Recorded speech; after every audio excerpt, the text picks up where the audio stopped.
Ladies and gentlemen, thank you for standing by. Welcome to the Qualcomm second quarter fiscal 2026 earnings conference call. At this time, all participants are in listen-only mode. Later, we'll conduct a question-and-answer session. If you'd like to ask a question during this time, press star, then the number 1 on your telephone keypad. To withdraw your question, press star, then the number 2. If you're using a speakerphone, please pick up your handset before pressing the numbers.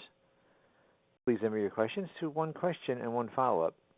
As a reminder, this conference is being recorded April 29, 2026. The playback number for today's call is 877-660-6853.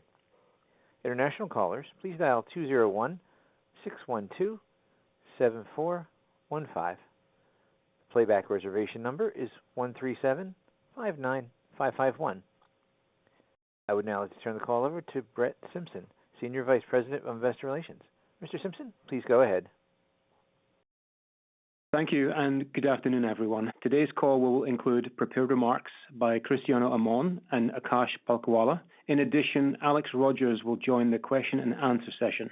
You can access our earnings release and a slide presentation that accompany this call on our investor relations website. In addition, this call is being webcast on Qualcomm.com, and a replay will be available on our website later today.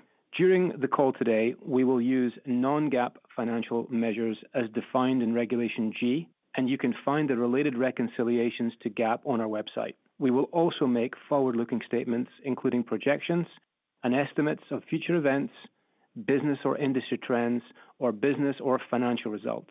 Actual events or results could differ materially from those projected in our forward-looking statements.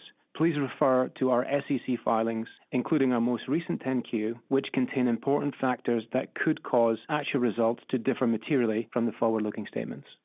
And now to comments from Qualcomm's President and Chief Executive Officer, Cristiano Amon. Thank you, Brett, and good afternoon, everyone. Thanks for joining us today. In fiscal Q2, we delivered revenues of $10.6 billion and non-GAAP earnings per share of $2.65, with EPS coming in at the high end of our guidance. QCT revenues were $9.1 billion, with another quarter of record automotive revenues as well as growth in IoT. Licensing business revenues were $1.4 billion. Before I share key highlights from the business, I would like to provide some perspective on Qualcomm's current customer design cycles and the opportunities ahead.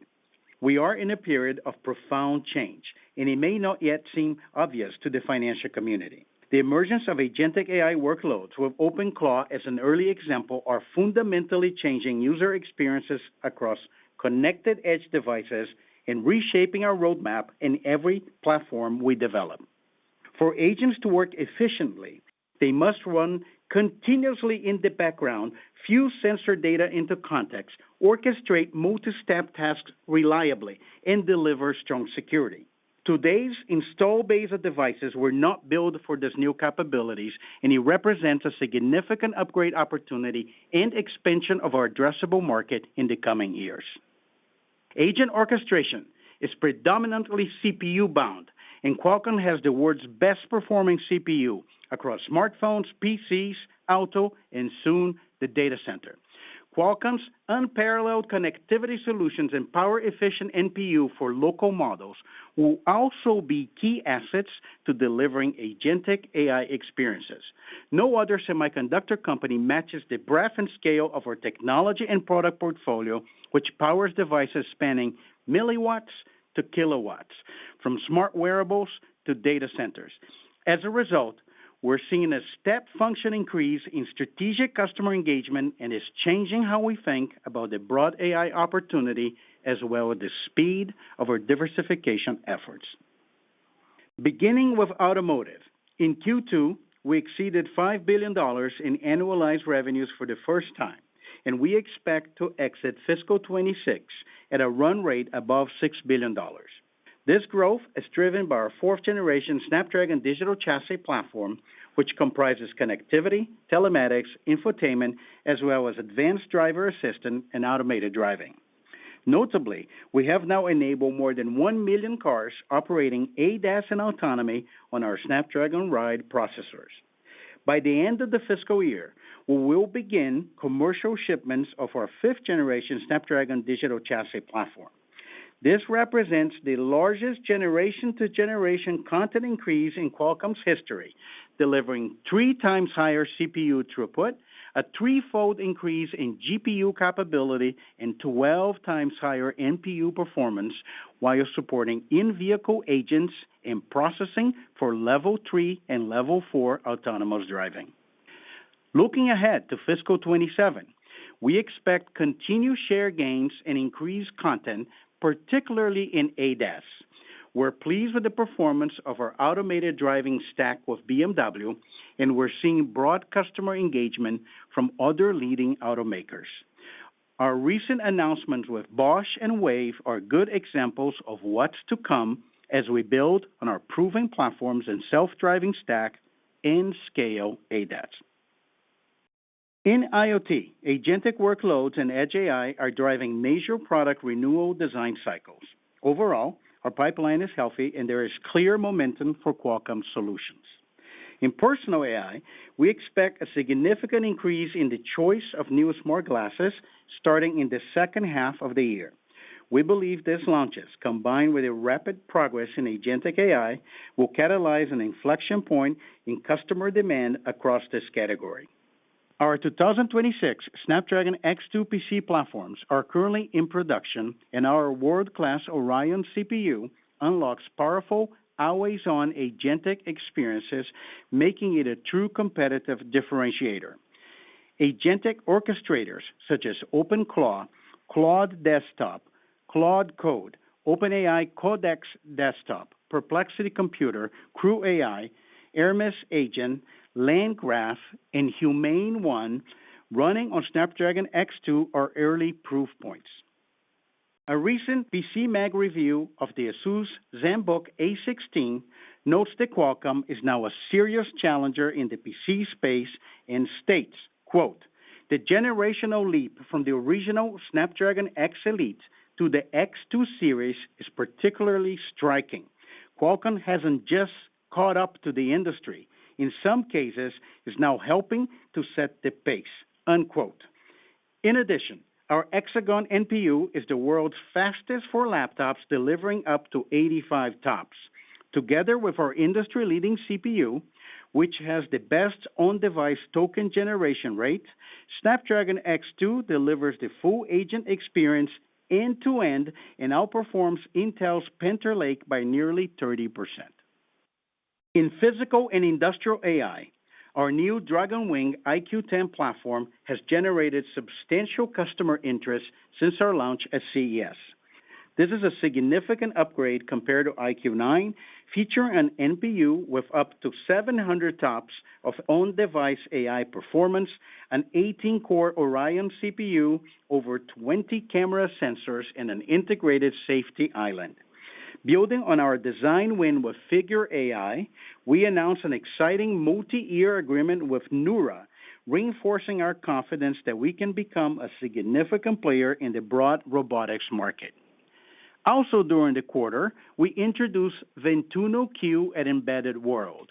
This is the second Arduino platform built on Qualcomm silicon, and we view it as a world-class prototyping engine for both robotics and industrial AI developers as we expand our ecosystem across key verticals.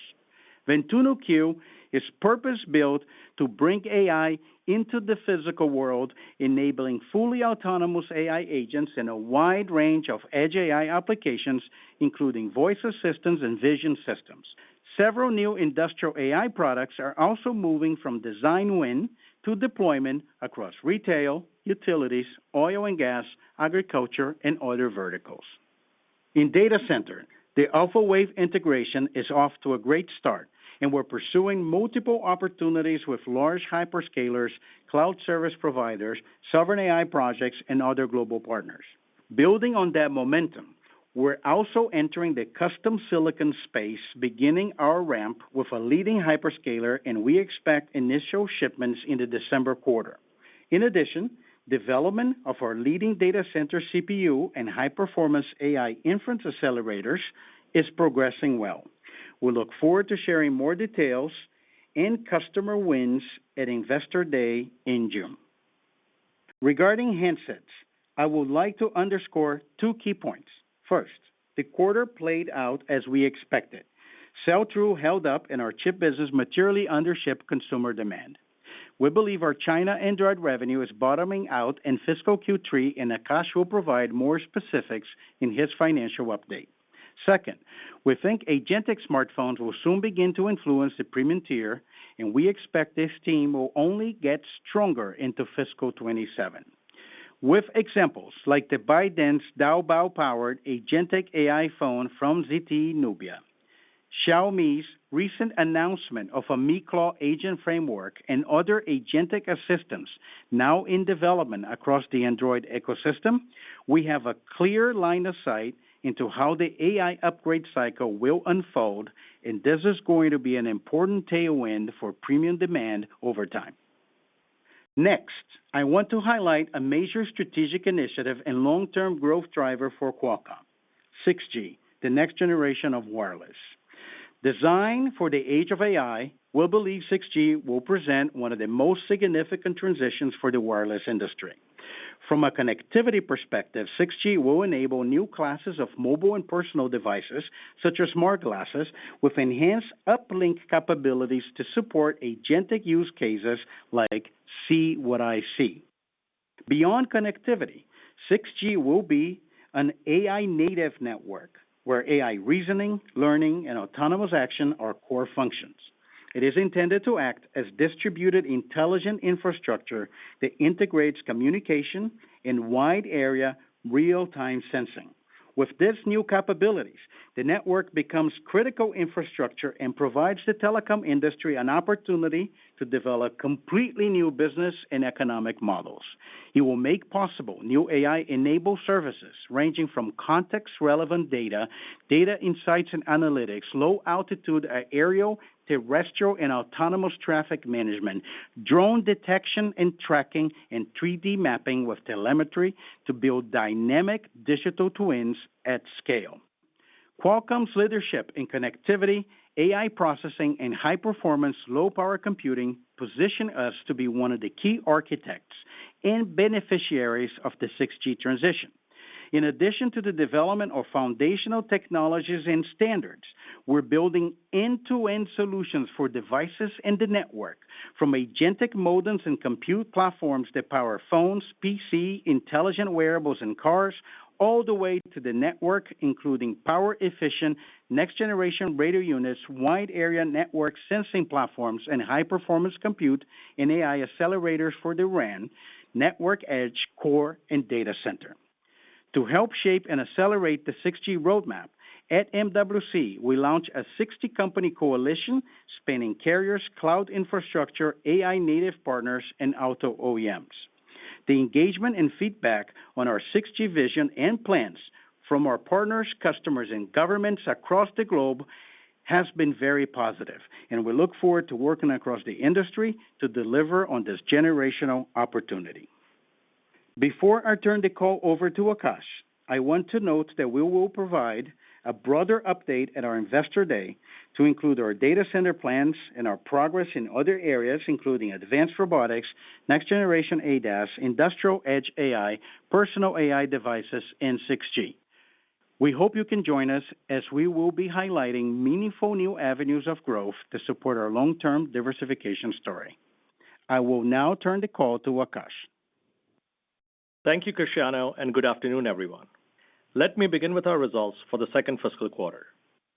We delivered revenues of $10.6 billion and non-GAAP EPS of $2.65, with EPS at the high end of our guidance. QTL revenues of $1.4 billion and EBT margin of 72% came in at the high end of our guidance, driven by favorable mix, with global handset units approximately flat on a year-over-year basis. QCT revenues of $9.1 billion and EBT margin of 27% were in line with our expectations. QCT handset revenues of $6 billion came in as anticipated, as OEMs remained cautious on handset builds due to the impact of challenging memory industry dynamics. QCT IoT revenues of $1.7 billion were up 9% on a year-over-year basis, driven by growth across consumer and industrial products. In QCT Automotive, we delivered another record quarter with revenues of $1.3 billion, representing 38% year-over-year growth, driven by accelerating demand and increasing content per vehicle due to the transition of new digital cockpit and ADAS launches to our fourth-generation chipsets. On a combined basis, QCT Automotive and IoT revenues grew 20% year-over-year, underscoring the continued diversification of our business consistent with our long-term revenue targets. We also returned $3.7 billion to stockholders during the quarter, including $2.8 billion in share repurchases and $945 million in dividends, reflecting acceleration of our capital return program. Lastly, we released a previously recorded tax valuation allowance, resulting in a $5.7 billion non-cash GAAP tax benefit in the second fiscal quarter. This benefit is excluded from non-GAAP results. This reversal reflects new guidance on corporate alternative minimum tax issued in February by Treasury and IRS, permitting taxpayers to deduct previously capitalized domestic R&D expenses. Before turning to guidance, I'd like to provide an update on the continued impact of memory industry dynamics on our business. Last quarter, we highlighted that the increasing demand for memory in AI data centers was driving uncertainty in memory supply and price increases to handset OEMs, and as a result, the handset OEMs, particularly in China, were taking a cautious approach by reducing build plans and drawing down channel inventory. These dynamics played out as expected in the second fiscal quarter and are also reflected in our third quarter guidance. As a result, in both quarters, our China QCT Android shipments are meaningfully below the scale of end consumer handset demand. We now estimate that QCT handset revenues from Chinese customers will reach a bottom in the third quarter and return to sequential growth in the following quarter. Now turning to guidance. In the third fiscal quarter, we are forecasting revenues of $9.2 to $10 billion and non-GAAP EPS of $2.10 to $2.30. In QTL, we estimate revenues of $1.15 to $1.35 billion and EBT margins of 67 to 71%, with sequential decline primarily due to the operating assumption of weaker low-tier handset units. In QCT, we expect revenues of $7.9 to $8.5 billion and EBT margins of 25 to 27%. We are forecasting QCT handset revenues to be approximately $4.9 billion as a result of the impact of the industry-wide memory dynamics I just outlined. We anticipate QCT IoT revenues to grow by high single digits versus the year-ago period, driven by industrial and consumer products. In QCT Automotive, following another record quarter, we expect year-over-year revenue growth to further accelerate to approximately 50% in the third fiscal quarter. Lastly, we forecast non-GAAP operating expenses to be approximately $2.6 billion in the quarter. In closing, while our near-term revenues are impacted by memory industry cyclical dynamics, we're confident in the underlying fundamentals around Snapdragon product leadership and content growth opportunities, including the adoption of agentic AI technologies.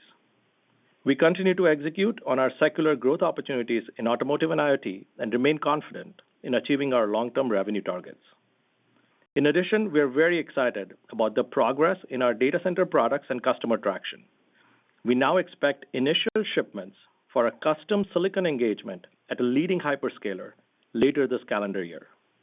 We look forward to providing an update on our growth initiatives, including opportunities in data center and physical AI, at our Investor Day on June 24th. This concludes our prepared remarks. Back to you, Brett. Thank you, Akash. Operator, we are now ready for questions. Thank you. To queue a question, press star, then the number one. To withdraw your question, press star, then number two. If you're using a speakerphone, please pick up your handset before pressing the numbers. One moment, please, for the first question. Our first question comes from the line of Joshua Buchalter with TD Cowen. Please proceed with your questions. Hey, guys. Thank you for taking my question. Obviously, I'm not sure you're going to be able to front-run the AI Day you plan to host in June, but any details you're able to share on or context on what the custom silicon engagement, what the scope is, what the magnitude is? Is this a CPU? Is it an accelerator? Is it a networking chip? Just, any help you can give us beyond the press release and prepared remarks, I think would be helpful, as that's where investors certainly want to dig in today. Thank you. Josh, this is Cristiano. Thanks a lot for your question. Look, I can't provide a lot of details. As you said, we don't want to front run. I think June 24. But here's a couple of things I can tell you, which is alongside what we said in the script. I think we have spent time, I think, building assets, and we've been building our CPU, we have our accelerator, we have a different solution for memory in the accelerator. We have added a lot of capabilities for custom ASIC with the acquisition of AlphaWave and connectivity. We have been pursuing custom ASIC. We talk about having engagement with a number of companies and pleased with the engagement several quarters ago. And I think given the capabilities that we're developing and what's happening in the market, that's accelerating. So we're very excited. The only thing I can tell, it is a large hyperscaler. And we're really thinking about, a multi-generation engagement, but I think that's what we can say at this point. Okay, I guess we'll stay tuned. For my follow-up, can you maybe walk through, why you're confident that, I assume it's fiscal third quarter that you were referring to with the third quarter, but why you're confident fiscal third quarter can be the bottom for Android sales, Android QCT sales into China? I mean, that's typically, September quarter is usually a typically down seasonal quarter, and just given how low visibility is right now overall in the handset market, I'd be curious just what inputs you're seeing that gives you the confidence it's going to bottom in the June quarter. Thank you. Sure, Josh. It's Akash. So if you think about the impact to QCT from Chinese handset OEMs as a result of the memory dynamics, it's really two parts. The first part is the scale of the handset market. And there we've seen some small decline in it, especially in the mid-low tiers. But by far the larger impact have been the OEMs making a decision to slow down their builds and draw down on channel inventory. So both of these factors have been in our March quarter results, and they're also represented in our June quarter guidance. And so what we'll end up doing in both quarters is really significantly undershipping the end consumer demand for handsets as a result of the channel inventory drawdown factor. So as we look forward, we feel confident that the third quarter is now the bottom. And so as we go forward, the revenue is going to be much closer to the scale of the handset business versus the inventory drawdown factor continuing into our forecast. Hey, Josh, this is Cristiano. Just want to add one thing, because there's another way to look into this.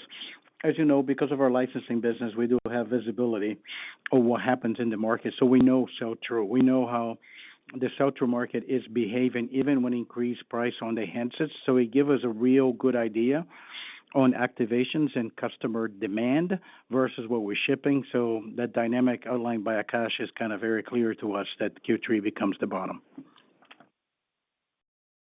Our next question comes from the line of Samik Chatterjee with JP Morgan. Please proceed with your questions. Hi, thank you. Thanks for taking my questions. Cristiano, maybe just going back to the data center opportunity and just trying to think about if you can sort of help us think about the competitive landscape here. I mean, you've had which is the IP provider now announced they want to vertically integrate and make chips. You had NVIDIA announce that they are going to focus on the inferencing market as well. How are you thinking about the competitive dynamics where they are relative to maybe 3 months ago or 6 months ago that you're now sort of going and trying to deliver these wins on? And I have a quick follow-up after that. Thank you. Great question. Look, I'll give it our perspective, and I think we have now, more clarity than we ever have about where kind of we are in the AI space. So a little bit of maybe at a very high level, right? In the beginning, it was all about training. It was all about creation of AI, a lot of GPU, very GPU-centric deployment. Inference started getting scale, and then the conversation changed to, I'm going to use my GPU from training on the cluster that I build, and when I'm not training, I'm going to use that for inference. As inference starts to gain scale, you started to see dedicated solutions. The data center becomes more disaggregated. You have separate computing solution, some for compute bound, some for memory bound. And now we're entering the next phase which how AI is really going from inference generating tokens. How do you generate demand for tokens, which are all those agentic experience and those orchestrators that run into a lot of the devices. So when you think of that landscape and you look at our IP and the places that we can be very differentiated, I will start by our CPU. I think when you think about agents, CPU becomes very important, and I will argue we were one of the companies that have a pretty good CPU asset. We've proven that CPU performance with leading performance on the markets that we are right now, such as PC, smartphone, and auto. And we have built, and we'll provide details on Investor Day, a dedicated, CPU for agentic experiences in the data center. We're going to show the metrics. We're going to show how it performs.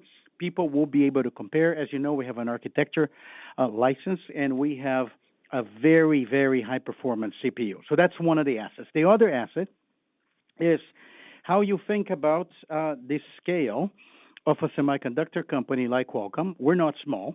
And the ability to combine the IP with the ability to do custom silicon, make sure that yield, make sure it is delivered with quality, and combine a lot of the connectivity IP, which I believe AlphaWave, because it was a licensing IP company, has a leading IP. The more you license, the better your IP becomes.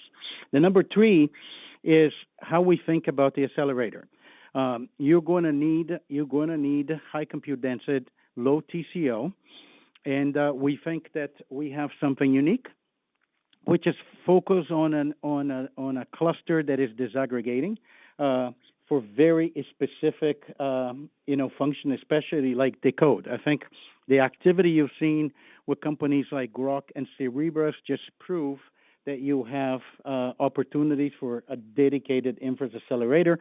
And the last point is I will not discount the position that we have on the edge. If you actually track what's happening with OpenClaw and all of the different desktop and co-work solutions, you rely a lot on a high-performance CPU device, which is also causing an upgrade cycle for us. So we look at this whole landscape, and that's how we feel so good about the agentic transition of AI, what it means to Qualcomm. And hopefully on June 24, we'll show the details on the roadmap, and an investor will be able to see where we stand. And please reserve a seat. Yep. No, please look forward to talking about that more at the Investor Day. Maybe for my follow-up, just going back to the handset business, can you just remind us of the multi-year agreement framework that you have with your primary premium smartphone customer, Samsung? You did have some sort of changes in the market, in the share with them this year. I think there's some more indications of a further step down in share and more use of the in-house more SoC sort of next year. Can you just remind us sort of how you're thinking about that engagement long term, and what does the multi-year agreement sort of capture at this point? No, absolutely. I love answering this question. So this is a very, very stable, I think, a relationship with Qualcomm. I want to remind you all that we have reset the framework of this relationship. Historically, we always had a business with Samsung that was in the 50% share between us and their own in-house silicon. That has changed to greater than 70%, as you know, and that has been the framework. And sometimes we'll get more than that, but we plan our business in greater than 70% share, which is exactly what we have said. You should expect that is the framework of this year, and that is also the framework for next year. I would say that that's probably one of the most stable relationships that we have, and we have visibility of what that entails. And we feel good about the position on Snapdragon. And I'll argue, I think, given what's happened with agents, we have an opportunity to actually have a positive bias on that share. Our next question is from the line of Chris Caso with Wolfe Research. Please proceed with your questions. Yes, hi. Good evening. I guess the first question, if just returning to the data center briefly, and to clarify what you mentioned in terms of the hyperscaler engagement for the December quarter, is that an engagement for an accelerator or a CPU? I understand you're targeting both, it sounds like, but what's the particular engagement for December? This particular engagement, which we're going to have shipments in December, is a custom product. We're working with a hyperscaler. Okay. So no other specificity past that. Okay. Just with regard to QTL, and it looks like that's modestly down and likely due to what you've been talking about with regard to what's going on in the handset market. What's the right way to think about the QTL business as we go forward into the second half of the year? Do you think that we kind of maintain these levels and adjust for seasonality as you get to the end of the year, or do you expect the impact on QTL to be more significant as you go in the second half? Yeah, Chris, it's Akash. So as you saw in our results for the second quarter, year-over-year handset units were flat for the global units, and then this was really kind of impacting our guidance as well, our actuals as well. As we look at third quarter, what we're guiding is some weakness in the mid-low tiers in the market. I mean, this is obviously something that we are projecting forward, and we're going to track closely. But what we're seeing is the premium high tier of the market is continuing to hold, and weakness in the lower tiers. And that's what's reflected in our guidance. That's a reasonable way of thinking about the market going forward as well. The next questions are from the line of Stacy Rasgon with Bernstein Research. Please proceed with your questions. Hi, guys. Thanks for taking my questions.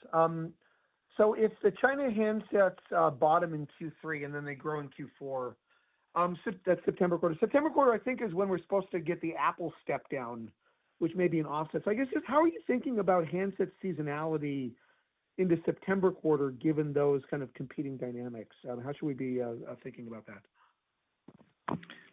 Yes, Stacy, it's Akash. You're right. I think in terms of kind of handset revenues for QCT from Chinese OEMs, we do expect that the June quarter is the bottom, and you will see sequential growth from there.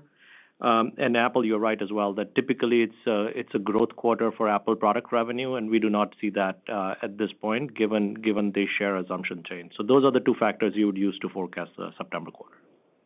I mean, do you think handsets grow sequentially in September or not, given those two things? Stacy, we're not specifically guiding it at this point, but I think those two factors would be the input into the forecast. Okay. And for my follow-up, you talked about like agentic devices and agentic smartphones like driving a shift and things, I guess, into 27. Do you think the memory issues are going to be done by them? Like, how much memory does an agentic smartphone need? And is that something that's going to continue to be a headwind, you think, on this as we go into 2027? Like, how do we think about the broader dynamics around memory as we go forward? Thank you for the question, Stacy.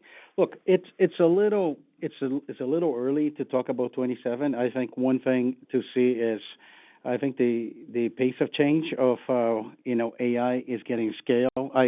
When I think about the framework that I talked about it before, which you go from inference to now how you generate demand for tokens with a lot of agents. And I think what we see is two things. One is the devices are changing the requirements in the design and the players. We see interesting associations now starting to form between smartphones and AI companies. We're starting to see some very interesting dynamics there, which is changing the nature of designs.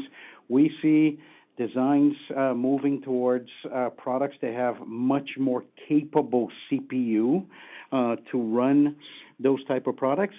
And there's a lot of noise in the memory environment right now. I wish I could make a prediction on 27. It's a little early, but we see a combination of some of the same companies that want a lot of demand for data centers, also getting involved with some of the devices at the edge as well. And we see new memory players coming and building capacity. So we're going to have to monitor the situation and see what happens in 27. The next question is from the line of Timothy Arcuri with UBS. Please proceed with your questions. Thanks a lot. I wanted to ask also about this custom that is going to ship in the fourth quarter of this year. I know you brought a team in from Alphawave. It seems a little fast to get something to market that includes your IP by the end of this year, given cycle time. So I think they had some chiplet stuff and maybe some custom DSP stuff. Is that the sort of thing you're talking about, or is this truly something that includes a big portion of your IP that you've been able to turn around since the deal closed? Look, I think two answers. So we have, I'm pretty positive for the past several quarters, we've been talking about engaging with customers in the data center. So I think when we start engaging and talking about some of the Qualcomm capabilities, it's probably, I think, even before the acquisition of Alphawave. I think the acquisition of Alphawave increased our execution capabilities in the portfolio of IP. I think you should expect that we're going to have longer multi-generation agreement with those companies that brings a lot of Qualcomm capabilities to the table. I wish I could provide more details, but like I said, I don't want to front run what we're going to do on June 24. But I think we will provide a detail of everything we're doing, our customers win, and our roadmap and our IP. Thanks a lot. And then I guess just as a follow-up, is the assumption still the same that like around your share at Apple? I know there's some signs that there's going to be a little more aggressive displacement. Is the assumption still that it's going to be 20% for the new launch? Thanks. Yeah, no change, Tim, to our assumption there. We've set 20% of the 20% share of the phones that will launch in fall this year, and no product relationship beyond that. And this assumption has been consistent for the last couple of years. In terms of Apple product revenue for fiscal 27, we've seen sell-side models in the range of a little over $2 billion in terms of QCT product revenue in the year, and we think that's a reasonable place to model the business. Our next questions are from the line of Joe Moore with Morgan Stanley. Please proceed with your question. Yeah, thank you. You alluded to the weakness being more in the medium tier and the premium tier as being stronger. Is that something you can see where you're sort of taking limited memory allocation and that sort of drives just the sort of limit that puts it in the hard tier? Just what are you seeing in terms of what that's doing to your mix going forward? Yeah, I think the actions from the OEMs are obviously very logical. If you had to choose between which devices you put your memory allocation to, you would pick the premium and the high tier. That's where the profitability sits, and that's what you're seeing happen in the market. Okay, and thank you. And you talked about 6G in 2029. I mean, what does that time frame represent? Is that sort of introduction of technology? Is there shipments then? Just anything you can tell us about when 6G starts to become relevant? Yes, and look, thank you for the question. The reason I brought it up is because 6G is going to feel, I think, very different than the other Gs for Qualcomm. I also believe that 6G creates some very interesting, I think, sovereign AI and data center opportunities, I think, for Qualcomm as well. You should be thinking about our timeline, and we've been consistent with it. We will have, prototype-based, I think, demonstrations in 2028. Likely, we're going to have first silicon in 28, and we want early launches in 2029, and then we expect that to get scaled by 2030. Great, thank you. Our next question is from the line of Ross Seymore with Deutsche Bank. Please proceed with your questions. Hi, guys. Thanks for letting me ask a question. I want to go back to the handset side, and if you could just level set us to whether it's the fiscal second quarter or fiscal third quarter, what percentage of handsets is China? And you mentioned that a lot of the dynamics is how far you're under shipping versus true demand. Are you believing that true demand, whether it's China or elsewhere, is truly weakening still, or is that side of the equation stabilizing despite the memory fears? Yeah, Ross, when you think about the total handset market, and this is more of a QTL comment, right? That's where we are seeing that there's a slight decline in mid-low tiers, but the overall scale of the handset market has not changed much, at least in the March quarter, and we're going to obviously closely monitor that going forward. In terms of QCT shipments to Chinese customers, It's a factor, as I said earlier, of two things. It's not just the scale of the handset market, but the OEM decision to draw down on channel inventory. And so my comments earlier were about the drawdown of channel inventory will end soon, and that's us calling the bottom on the quarter. And then really our shipments will reconcile to the size of the handset market.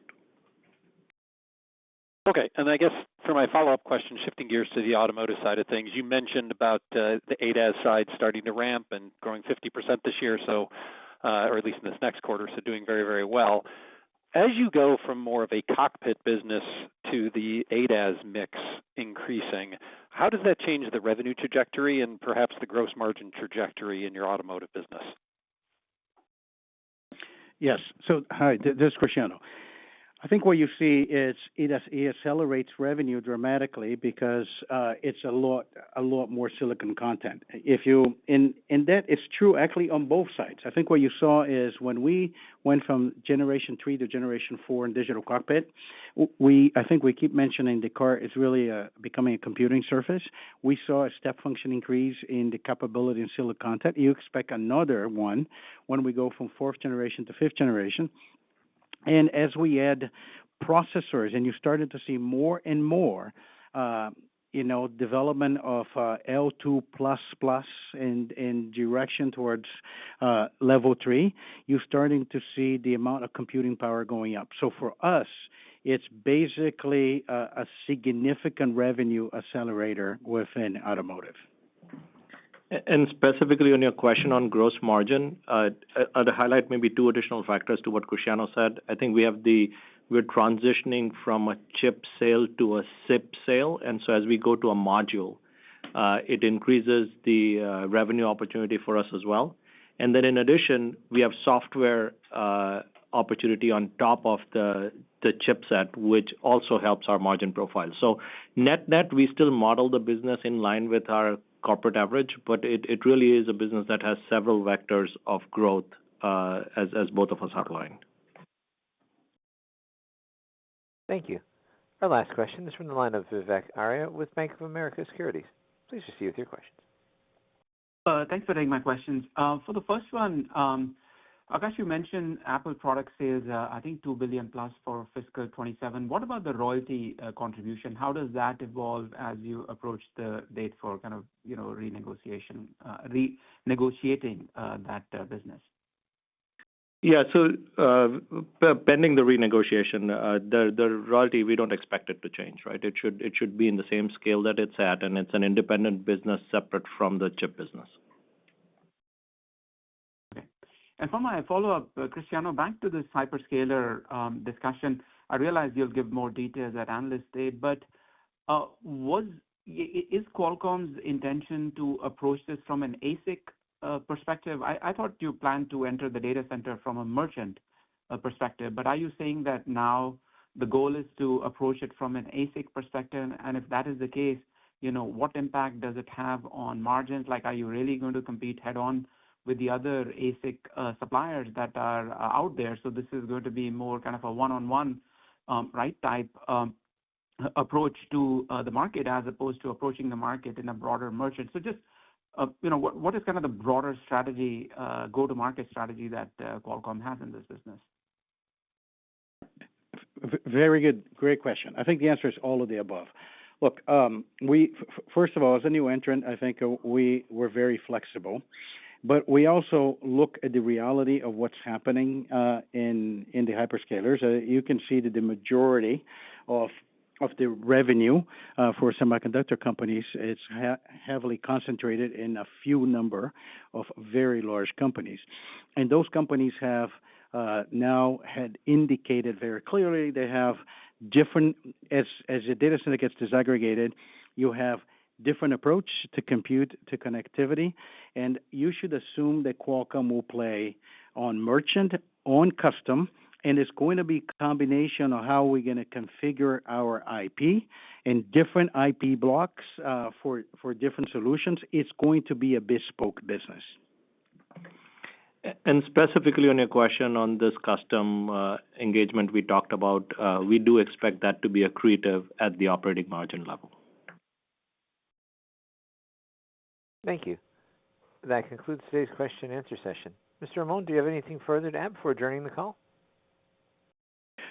I think the obvious thing I want to say is to please ask everyone to attend our June 24th, I think, Investor Day. We intend at the Investor Day to really highlight not only, I think, everything that is happening with the new Qualcomm, but also, I think, the details of the products and technology we have been developing for the data center space, provide an update in how physical AI is transforming our business, and provide the clarity that we have today, how really agents and agentic experience exactly has a broad implication in our entire business. And I'm looking forward to speak to all of you, and I'd like to thank our partners, our employees, for a great quarter as we continue to transform Qualcomm. Thank you very much. Ladies and gentlemen, this concludes today's conference call. You may now disconnect.